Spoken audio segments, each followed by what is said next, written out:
పవిత్రాత్మ నామమున ఆమీన్.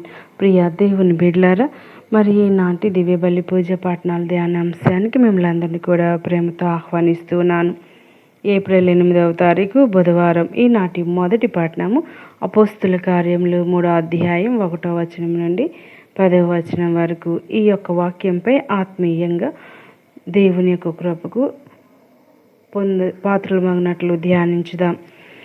అపోస్తులైన పేతురు మరియు యోహాను ప్రార్థనా సమయానికి దేవాలయానికి వెళ్ళడం మనకు ఒక ముఖ్యమైన పాఠాన్ని నేర్పుతుంది. దేవునితో సంబంధం క్రమశిక్షణతో కూడిన ప్రార్థన జీవితంలోనే బలపడుతుంది. ప్రతిరోజు సమయాన్ని కేటాయించి ప్రార్థించడం ద్వారా మన ఆత్మీయ జీవితం ఎదుగుతుంది. దేవాలయ ద్వారంలో కూర్చుని యాచిస్తున్న కుంటివాడి పరిస్థితి మన జీవితాల్లోని బలహీనతలను సూచిస్తుంది. మనం కూడా ఎన్నోసార్లు సహాయం కోసం ఎదురు చూస్తూ ఉంటాం. అయితే దేవుడు మన అవసరాలను అద్భుతంగా తీర్చగలడు అనే నమ్మకం మనలో ఉండాలి. పేతురు చెప్పిన వెండి బంగారం నా యొద్ద లేదు, కానీ నా దగ్గర ఉన్నదాన్ని నీకు ఇస్తాను అనే మాట మనకు గొప్ప సత్యాన్ని తెలియజేస్తుంది. భౌతిక సంపద కంటే ఆత్మీయ శక్తి ఎంతో విలువైనది. మన దగ్గర ఉన్న విశ్వాసాన్ని ఇతరులతో పంచుకోవాలి. యేసుక్రీస్తు నామంలో స్వస్థత కలగటం ద్వారా దేవుని శక్తి ఎంత గొప్పదో మనం గ్రహించగలం. ఇది మనకు యేసు నామంలో ఉన్న అధికారాన్ని గుర్తు చేస్తుంది.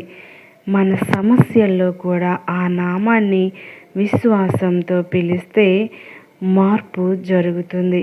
కుంటివాడు ఒక్కసారిగా నడవటం మాత్రమే కాదు, దూకుతూ దేవుని స్తుతించడం ప్రారంభించాడు.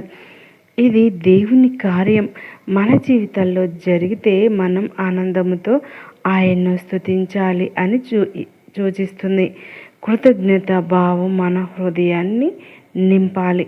ప్రజలు ఈ అద్భుతాన్ని చూసి ఆశ్చర్యపోయారు. దేవుని కార్యాలు ఎప్పుడు మనుషులను ఆశ్చర్యానికి గురి చేస్తాయి. మన జీవితాల్లో దేవుని పని కనిపించినప్పుడు అది ఇతరులకు సాక్ష్యంగా మారుతుంది.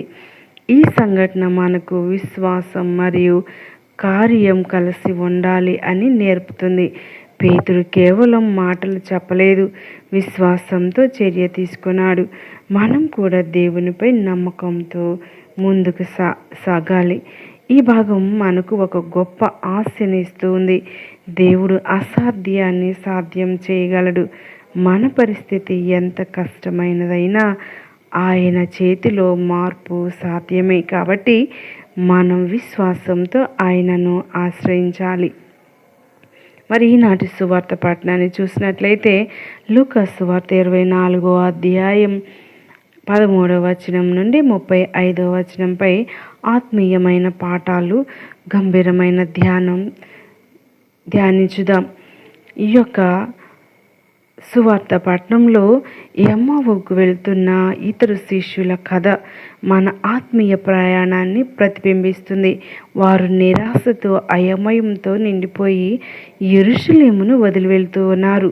మన జీవితంలో కూడా ఎన్నోసార్లు ఆశలు చెదిరిపోయినప్పుడు మనం కూడా వెనక్కి వెళ్ళాలని అనిపిస్తుంది. కానీ ఈ ప్రయాణంలో యేసు మనతోనే నడుస్తున్నాడని మనం గుర్తించలేకపోతూ ఉన్నాం. యేసు వారితో చేరి మాట్లాడటం ఎంతో ఆత్మీయమైన విషయం. ఆయన మన బాధలను, మన సందేహాలను వినడానికి సిద్ధంగా ఉంటాడు. మనం ప్రార్థనలో మన హృదయాన్ని ఆయన ముందుంచినప్పుడు ఆయన మనతో నడుస్తూ మన జీవితాన్ని అర్థం చేసుకుంటాడు. దేవుడు దూరంగా ఉండేవాడు కాదు, మన జీవిత ప్రయాణంలో తోడుగా ఉండేవాడు. శిష్యులు యేసును గుర్తించలేకపోవడం ఒక ఆత్మీయ సత్యాన్ని తెలియచేస్తూ ఉంది. మన కళ్ళకు కనబడిన మన హృదయం మూసుకుపోయినప్పుడు దేవుని సన్నిధి గుర్తించలేం. పాపం, నిరాశ, అనుమానం ఇవన్నీ మన ఆత్మీయ దృష్టిని మూసేస్తాయి. కాబట్టి మన హృదయం యేసు గ్రంథాలను వివరించడం ద్వారా వారికి సత్యాన్ని తెలియజేశాడు. ఇది మనకు దేవుని వాక్యం యొక్క శక్తిని గుర్తు చేస్తుంది. బైబిల్ చదివినప్పుడు మన సందేహాలకు సమాధానాలు దొరుకుతాయి. వాక్యం మన హృదయాలను వెలిగిస్తుంది, మార్గం చూపిస్తుంది. మన హృదయాలు మండలేదా అని వారు చెప్పిన మాట ఎంతో గంభీరమైనది. దేవుని వాక్యం మనలో అగ్ని లాంటిది. అది మనలో ఉత్సాహాన్ని, విశ్వాసాన్ని, కొత్త జీవాన్ని కలిగిస్తుంది. మనం నిజంగా దేవుని వాక్యాన్ని వినినప్పుడు మనలో ఒక ఆత్మీయ అగ్ని వెలుగుతుంది. అన్నపానమును విరచినప్పుడు వారు యేసును గుర్తించారు. ఇది సహవాసం, కృప మరియు దేవుని సన్నిధి యొక్క సూచన.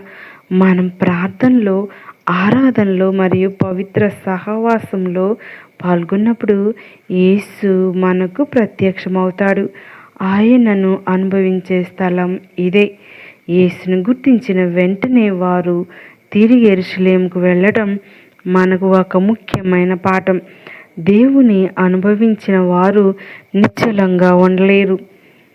వారు సాక్ష్యం చెప్పాలని కోరుకుంటారు. మనం కూడా దేవుని కృపను పొందినప్పుడు ఇతరులతో పంచుకోవాలి. ఈ భాగం మనకు ఒక గొప్ప ఆశనిస్తుంది.